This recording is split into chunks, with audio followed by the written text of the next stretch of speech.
आदमी जेल के अंदर बंद है, उस सारे लोगों को हम एडवोकेट देते हैं, चाहे उनका इनकम कुछ भी हो, चाहे वो मतलब गरीब हो अमीर हो, उससे कोई मतलब नहीं। यदि आप कस्टडी में हैं और आप चाहते हैं कि हमको फ्री का वकील मिले, तो ये चीज आप जानेंगे कि फ्री का भी वकील मिलता है, तभी आप मेरे पास आएंगे। स्कीम पूरे देश के हर आदमी के जिसके साथ घटना घटा उसको मिलेगा।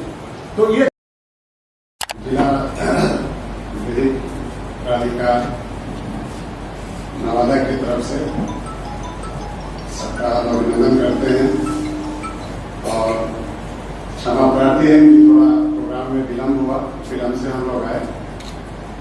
मंचा सिंह, respected additional district and session जज Shri Ashok Kumar Gupta ji, madam circuit officer Anju Kumari जी,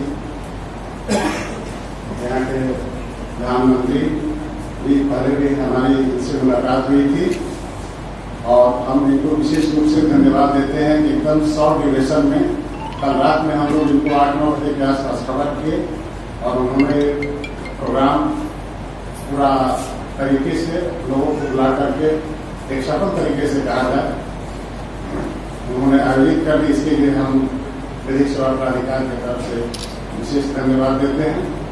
हमारे पैनल वाइज चंद्रशेखर बाबू हैं, अमित बाबू हैं और district legal services authority Nawada के रजिस्ट्री के हमारे लोग और यहाँ जेपी आश्रम सुपदौरा के जो भी कर्मचारी अधिकारी हैं, प्रेस मीडिया के लोग।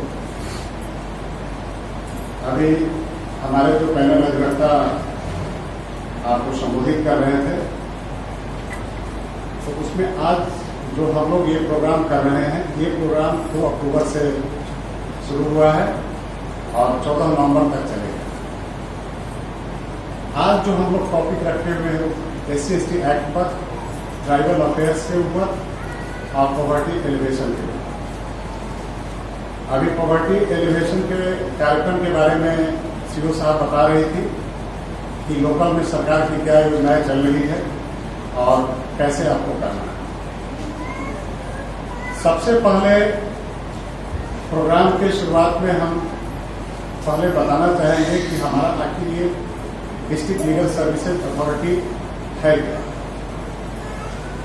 ये तीसरा यूनिट है इस देश का। जैसे आप प्रधानमंत्री, मुख्यमंत्री और जिला के कलेक्टर, उसी तरह से नालसा एक संस्था है, नेशनल लीगल सर्विसेज अथॉरिटी, जो देश के लेवल पर है और बिहार लीगल सर्विसेज अथॉरिटी राज्य के लेवल पर है और ये डिस्ट्रिक्ट लीगल सर्विसेज अथॉरिटी जिला का यूनिट, तो ये डिस्ट्रिक्ट में।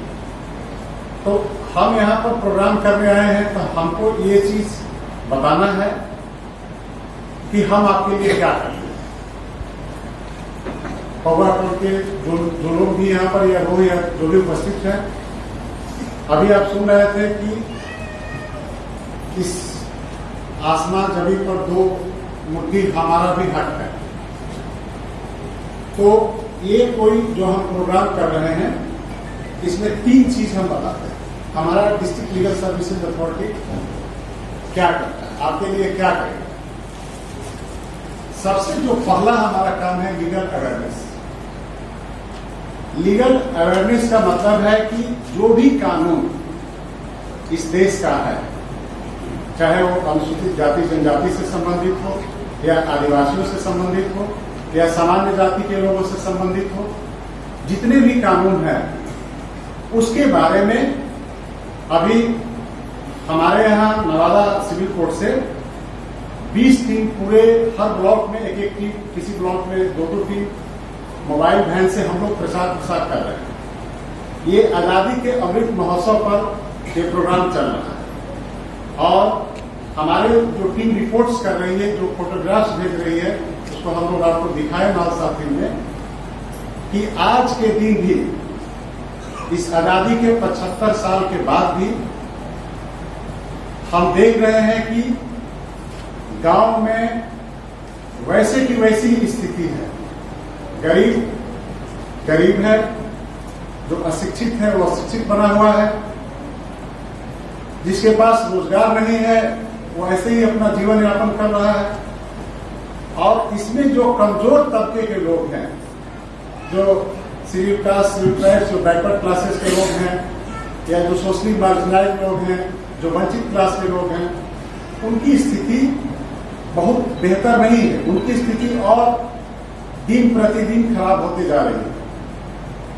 तो इस प्रोग्राम के माध्यम से हम एक ये मैसेज देना चाहेंगे कि सबसे पहले एजुकेशन, शिक्षा, यदि आप एजुकेटेड हो जाते हैं तो कोई जरूरी नहीं है कि इस देश में 130 करोड़ लोग रहते हैं तो 130 करोड़ लोग सरकारी नौकरी करते हैं।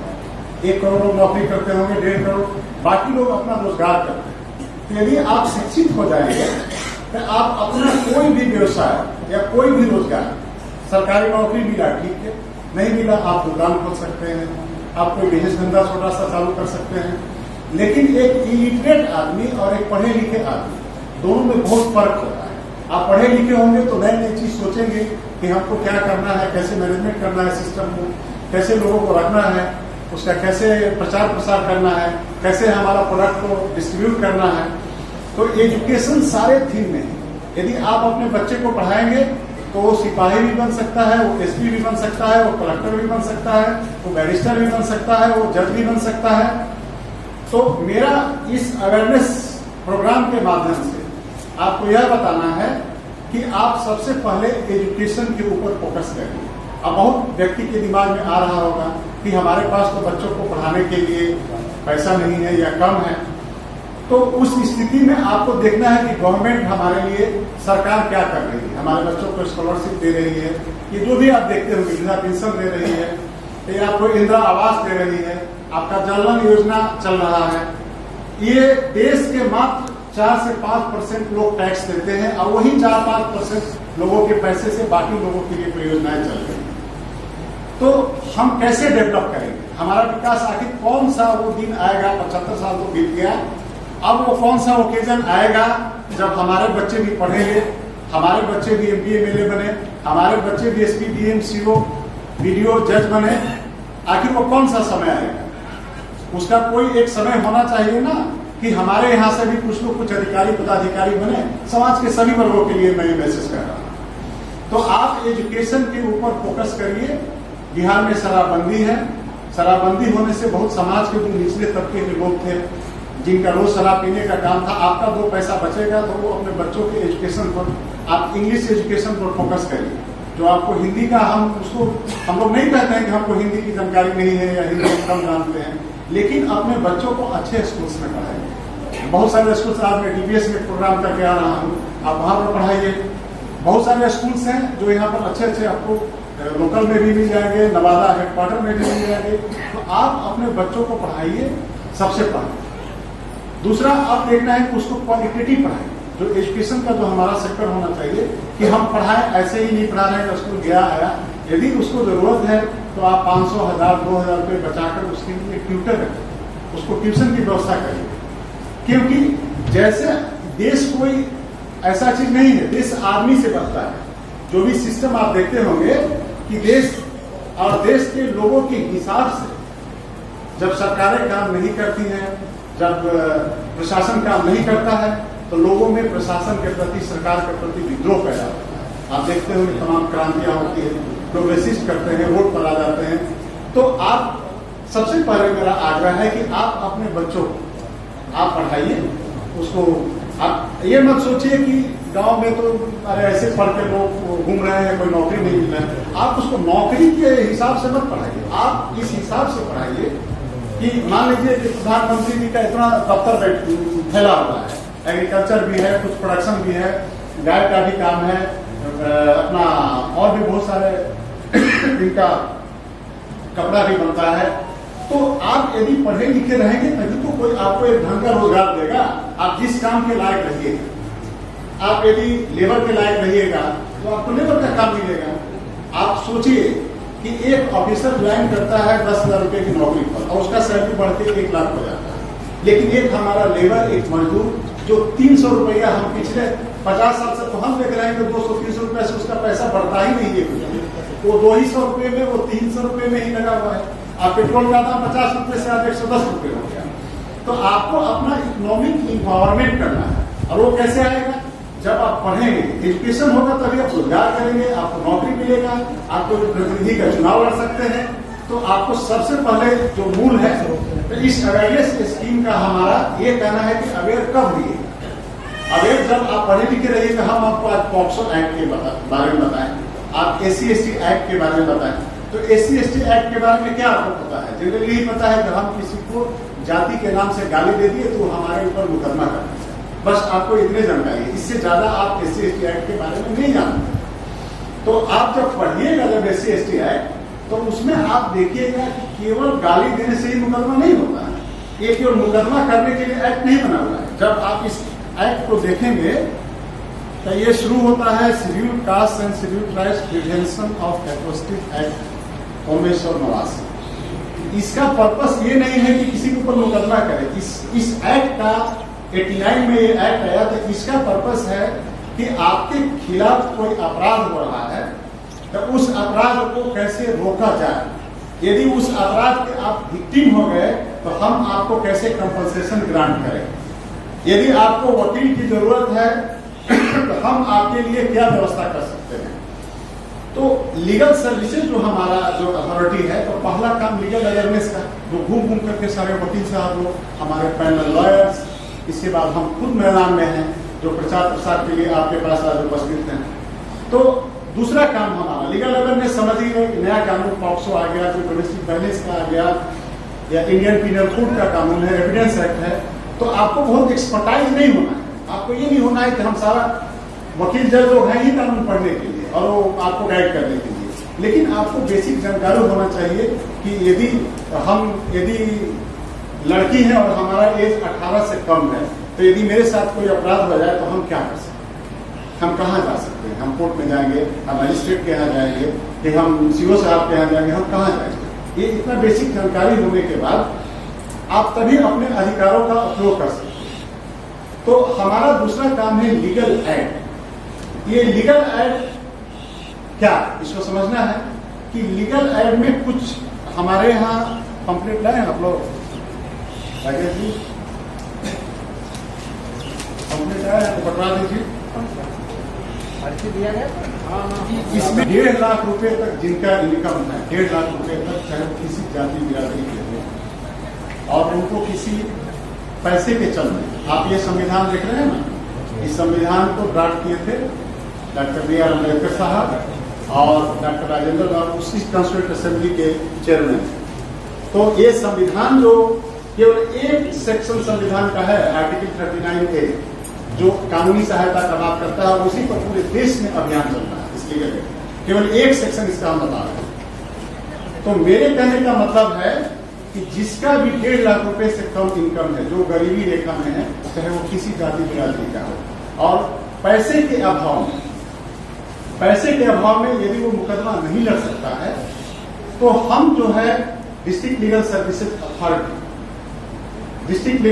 अथॉरिटी आपको टी का हम कॉम्पिटेंट एडवोकेट देते हैं। आपको ये नहीं समझना है कि कोई मतलब ऐसे ही चलता फिरता कोई वकील। देखिए आप चंद्रशेखर बाबू खड़े हैं जो आपसे बात कर रहे थे, अनिल में है, जो कॉम्पिटेंट एडवोकेट है। और भी वकील साहब लोग, आप भी वकील साहब हैं? अच्छा, तो जो भी लोग हैं, हम बेहतर वकील आपको देते हैं, आपको अपना केस लड़ने के लिए। किस स्थिति में कि आपके ऊपर स्टेट ने चार्ज किया है, आपके ऊपर कोर्ट ने चार्ज किया है, आपके ऊपर मुकदमे हैं।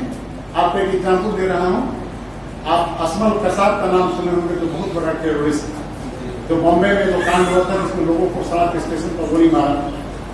वो दूसरे देश का था और वो अपराधी था, लेकिन फिर भी हमने उसके लिए फ्री का जो बॉम्बे के बेहतर वकील हो सकते हैं उसको दिए, क्योंकि हमारा जो संविधान है, ये संविधान जो लिखा गया है, इस संविधान का पर्पस है कि यदि हम आपको एक्यूज बनाते हैं, आपके ऊपर चार्जेस करते हैं, तो आपका फेयर ट्रायल होना चाहिए, आपका स्पीडी ट्रायल होना चाहिए। आपको ये नहीं लगना चाहिए कि मुकदमे के दौरान एक अच्छा वकील नहीं रहने के कारण हम ये अपना मुकदमा हार गए। तो हम ये व्यवस्था हम वकील देते हैं, तो उसको पैसा उनको देते हैं। वकील साहब को आप दरखास्त दीजिएगा, हमारा ऑफिस है डिस्ट्रिक्ट लीगल सर्विसेज अथॉरिटी, उसमें आप आइए, एप्लीकेशन दीजिए, या जहां पर कोर्ट में आपका मुकदमा चल रहा है आप दरखास्त दीजिए, और जो आदमी जेल के अंदर बंद है उस सारे लोगों को हम एडवोकेट देते हैं, चाहे उनका इनकम कुछ भी हो, चाहे वो मतलब गरीब हो अमीर हो, उससे कोई मतलब नहीं। यदि आप कस्टडी में हैं और आप चाहते हैं कि हमको फ्री का वकील मिले, तो ये चीज आप जानेंगे कि फ्री का भी वकील मिलता है, तभी आप मेरे पास आएंगे। और जो स्मार्ट लोग हैं, जो चालाक लोग हैं, जो शहर में रहते हैं, तो उनको मालूम है कि यदि मेरे पास नहीं पैसा रहेगा तो हम सरकार के पैसे से मुकदमा लड़ लेंगे। उनको हम 7,500 रुपया पेमेंट करते हैं वकील साहब।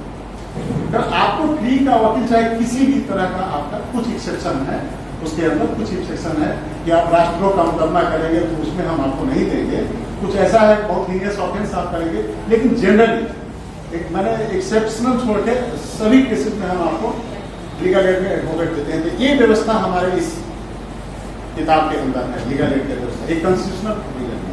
ये नहीं कि हम कोई आपको एहसान कर रहे हैं।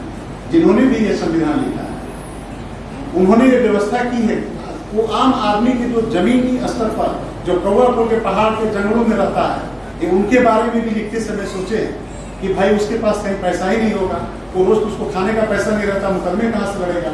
तो उस व्यक्ति के लिए भी व्यवस्था हमने किया है। ये डिस्ट्रिक्ट लीगल सर्विसेज अथॉरिटी हमारा काम करता है। फिर तीसरा चीज है विक्टिम कंपनसेशन। हमारा एक अवेयरनेस हो गया, दूसरा लीगल एड है और तीसरा है ये विक्टिम कंपनसेशन। तो विक्टिम कंपनसेशन क्या होता है, इसके बारे में भी किसी को जानकारी नहीं है कि ये कंपनसेशन क्या चीज है।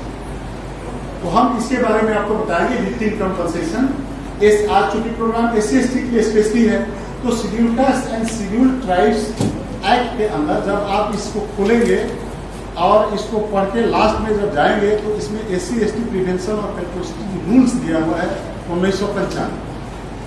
इसके अंदर रूल्स के अंदर आप यदि किसी अपराध के शिकार हो गए, कोई आपको मार दिया, सपोज है किसी को कोई हत्या कर दिया, किसी का कोई बलात्कार कर दिया, ठीक है ना, किसी का पैर हाथ तोड़ दिया, तो इसमें शेड्यूल बनाया कि मतलब आपके साथ यदि ऐसा घटना होगा तो आपको सरकार की तरफ से कंपनसेशन दिया जाए।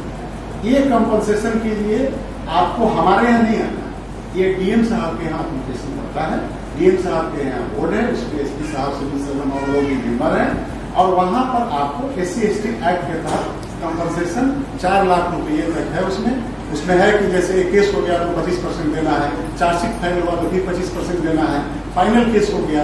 लेकिन आप कॉम्प्रोमाइज करेंगे तो आपको कंपनसेशन वापस नहीं करना, उसमें आपको केस कंटेस्ट करना है और मतलब लड़ना, कोर्ट रिहा करे या सजा करे ये अलग बात है, लेकिन आपको कंटेस्ट करना है, उसको कॉम्प्रोमाइज के फॉर्म में नहीं आना। तो ये आप इसके बाद आपको बता रहे हैं कि SC/ST एक्ट में जैसे इलेक्शन अभी चल रहा था आपका पंचायत, आपको कोई इलेक्शन में वोट नहीं देना, तो ये भी SC/ST एक्ट का मामला बनता है। आप उस कैटेगरी के होने चाहिए, ठीक है ना। यदि कोई आपका जमीन है, जिस जमीन पर आप रह रहे हैं सालों से, आपका जमीन है, आपको, तो उस स्थिति में एक्ट के अंदर एक व्यवस्था है, आपको वो हम बता रहे हैं आपके अंदर की कोई भी आदमी गलत तरीके से यदि आपके स्वामित्व वाले जमीन पर कोई कब्जा करता है या उसको आपको बेदखल करता है, तो उस स्थिति में भी आप ये मुकदमा कर सकते हैं। लेकिन मेरा यह कहना है कि इस एक्ट के बहुत ही मैंने समझिए कि एक तरह से बहुत प्रभावकारी एक्ट है, तो इसका इस्तेमाल जो है बहुत सही तरीके से होना चाहिए, क्योंकि इस एक्ट के अंदर एंटीसिपेटरी बेल की व्यवस्था ऊपर के कोर्टों में या कहीं भी नहीं। ये एंटीसिपेटरी बेल आपको नहीं मिलेगा, रेगुलर आपको कस्टडी के अंदर जाना ही हो और कोई ऑप्शन नहीं है। इसीलिए इसका मिसयूज नहीं हो, इसका दुरुपयोग नहीं है, आप किसी के कहने या बहकाव में ये झूठा मुकदमा नहीं करेंगे, ये भी मेरा सजेशन है। यदि एक्चुअली आपके साथ कोई घटनाक्रम हो, ये नहीं कि किसी जमीन के झगड़े को लेकर के या किसी चुनाव में कोई रंजिश हो गया या किसी ने किसी को प्लॉट करके खड़ा करा दिया, तो आप इस तरह के कामों में नहीं फंसे। आप एकदम जो है आपके साथ जमीन घटना घटा है। आज नवादा में इसके लिए एक स्पेशल कोर्ट एडिशनल डिस्ट्रिक्ट जज का अभी गवर्नमेंट ने नोटिफाई किया है 2 दिन पर, श्री संतोष कुमार तिवारी को स्पेशल जो है जज बनाया गया है। इसके लिए स्पेशल कोर्ट के लिए प्रोसिक्यूटर का व्यवस्था है तो आपके लिए आप जानेंगे तभी तो।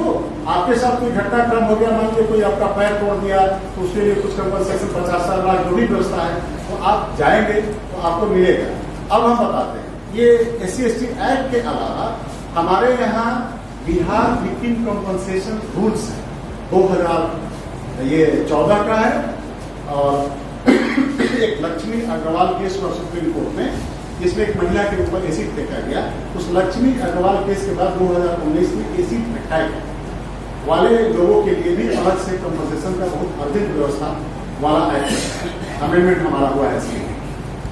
तो ये स्कीम क्या है आप इसको जानिए। ये सभी लोगों के लिए, इसमें चाहे आप जनरल कैटेगरी के हो, चाहे आप OBC हो, चाहे आप SC/ST हो, ये पूरे समाज के लोगों के लिए ये बिहार विक्टिम कंपनसेशन स्कीम है। और इस स्कीम के बारे में आपको बता दें कि इसमें जो निर्णय फंड है उसमें केंद्र सरकार का 1000 करोड़ 1000 करोड़ रुपए का फंड उसके अंदर है। और अभी हमारे जो जिला जज साहब हैं उनको भी प्रोग्राम में आना था, लेकिन हाईकोर्ट के प्रोग्राम के व्यस्त रहने के चलते नहीं आ पाए। वो स्वयं ज्वाइंट सेक्रेटरी थे पटना में बिहार लीगल सर्विसेज अथॉरिटी के, और उन्होंने अपने हाथ से 21 करोड़ रुपया बांटा है विक्टिम कंपनसेशन में। आप समझिए कि कोई पैसे का कोई कमी नहीं। तो इसमें पॉक्सो एक्ट है, इसके अलावा और भी जो बहुत सारे ऑफेंस है जो महिलाओं से संबंधित है, या आपका एसिड अटैक वाला कोई केस है, तो उसके अंदर जो विक्टिम कंपनसेशन का है, तो कोई उसमें कैटेगराइजेशन व्यक्ति का नहीं किया गया है। उसमें सभी तरह के अपराध जो आपके साथ घटित हुआ है, और आप माइनर हो, आप मेजर, आप 18 साल से कम हो। जैसे एग्जाम्पल के रूप में बता रहे हैं, कोई बच्ची है, मान लीजिए उसके साथ कोई बलात्कार की घटना हो, तो SP साहब क्या करते हैं कि वो हमारे यहाँ ऑफिस में वो भेजते हैं। उनका काम है कि जैसे ही इस तरह का कोई घटना है उसको तुरंत प्रपोज करते हैं हमारे यहाँ। और हाँ, वो हमारे यहाँ प्रपोज करते हैं डिस्ट्रिक्ट लीगल सर्विसेज अथॉरिटी में, और उस प्रपोजल को हम जो संबंधित कोर्ट है जिनके यहाँ आपके साथ कोई घटना है, तो कोई ना कोई केस जरूर रजिस्टर होना चाहिए, थाने में हो या नहीं हो तो सीजन साहब के यहाँ हो। तो हम कोर्ट से मांगते हैं कि आप इसमें क्या करते हैं, रिकमेंड करते हैं कि नहीं कंपनसेशन। 99-100% केसेस में 1000 केस में कोई एक केस होगा जिसमें नहीं, वहां से रिकमेंडेशन आता है कि हाँ इनके साथ घटना घटा है, ऐसे ऐसी चीज है, आप इनको दे सकते हैं। तो वो सारा मैटर हम एक हमारे यहाँ बोर्ड बना हुआ है, विक्टिम कंपनसेशन का एक बोर्ड बना हुआ है। उस बोर्ड में डिस्ट्रिक्ट जज साहब होते हैं, DM साहब होते हैं, SP साहब होते हैं, इसके बाद सिविल सर्जन होते हैं। मैंने जिले के जो विंग है, जो सारे स्ट्रॉन्ग विंग हैं, उस सबके जो मुखिया है उसके मेंबर हैं, और उसमें आपका मैटर प्लेस किया जाता है। एज ए सेक्रेटरी हम सारे मैटर को प्लेस करते हैं, बताते हैं कि ये चीजें मिलना चाहिए। तो आप हर जाति बिरादरी धर्म के लोगों को इस विक्टिम कंपनसेशन स्कीम के अंदर आपके साथ, ये नहीं सोचिए कि 5 आदमी को मिलेगा या 10 आदमी को मिलेगा या 20 आदमी को मिलेगा। ये स्कीम पूरे देश के हर आदमी के जिसके साथ घटना घटा उसको मिलेगा। तो ये अब अपनी बात को समाप्त करते हैं, क्योंकि सबको गांव में भी जाना होगा, हम लोग को भी जाना होगा। और आप लोग आए इस प्रोग्राम में, सबको मैं धन्यवाद देता हूँ। प्रधानमंत्री जी का, सीओ साहब का, जो लोकल लेवल पर हमारे एडवोकेट, हमारे रजिस्ट्री के लोग जो इस प्रोग्राम को सफल बनाए।